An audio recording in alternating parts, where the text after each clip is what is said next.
جی میں گزارش چاہتا ہوں کہ میری کانسٹیچوئنسی بہاول نگر شہر کی جو ڈسٹرکٹ ہیڈ کوارٹر کی مین حلقہ ہے پی پی 240،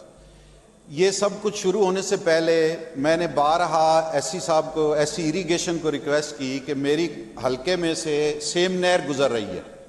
اس کے جو بھل صفائی ہے وہ بالکل نہیں ہوئی اس سال۔ میں ان کو بار بار کہتا رہا، انہوں نے کہا جی کہ ہارون آباد کی طرف سے اس کو شروع کیا گیا ہے، لیکن ٹل نو وہ میرے حلقے میں اس کی بھل صفائی نہیں ہوئی، جس کی وجہ سے اس کے جو کنارے تھے وہ بالکل نہیں تھے۔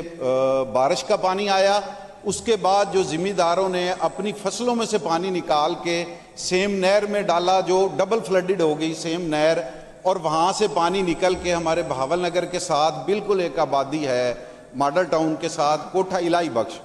وہاں سے لوگوں کے گھروں میں پانی داخل ہو گیا ہے، اور پچھلے 2 ہفتے سے لوگوں کے گھروں میں پانی کھڑا ہے، وہ گھر سے باہر بھی نہیں نکل سکتے، رستے بھی بند ہیں۔ اور پھر اس کے بعد آگے آبادی ہے سیم نہر کے اوپر، ایک ہمارا موضع ہے گلاب علی، وہاں کی یہی صورتحال ہے، لوگ گاؤں سے نکل نہیں سکتے، اپنے ان کے گھروں میں پانی داخل ہو گیا۔ اس کے بعد ہماری ایک ایم سی ہے ڈونگا بونگا، وہاں پر یہی صورتحال ہے۔ ایس سی صاحب کو بارہا کہا میں نے، بلکہ کاظم بھائی کو میں نے پچھلے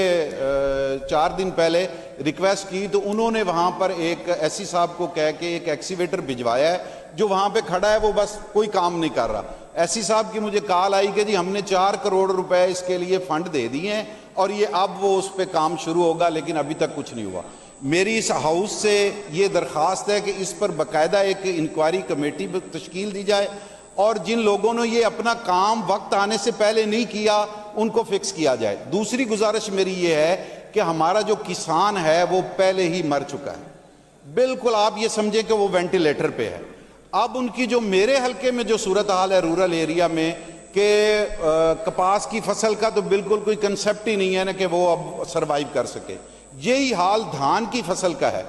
اتنا زیادہ پانی اس میں کھڑا ہو گیا ہے۔ میری یہ گزارش بھی ہے کہ میرے حلقے کے جو یہ موضع جات ہیں ان کو آفت زدہ قرار دے کر ان ذمہ داروں کے جو ٹیکسز ہیں، آبیانہ ہیں، زرعی ٹیکس ہے، وہ معاف کیا جائے، اور اس پر انکوائری کمیٹی ضرور بنائی جائے کہ یہ اس کی سیم نہر کی جو بھل صفائی ہے وہ پہلے کیوں نہ ہو سکی، اور اس کے لیے یہ بھی پتہ لگایا جائے کہ اس کے لیے فنڈز کتنے جاری ہوئے اور اس کا کیا ہوا۔ یہ میری 2 ریکویسٹ ہیں، آپ سے بھی، اس ہاؤس سے بھی، منسٹر اریگیشن سے بھی، اور محترمہ مریم نواز شریف صاحبہ سے بھی۔ بہت مہربانی سر، شکریہ۔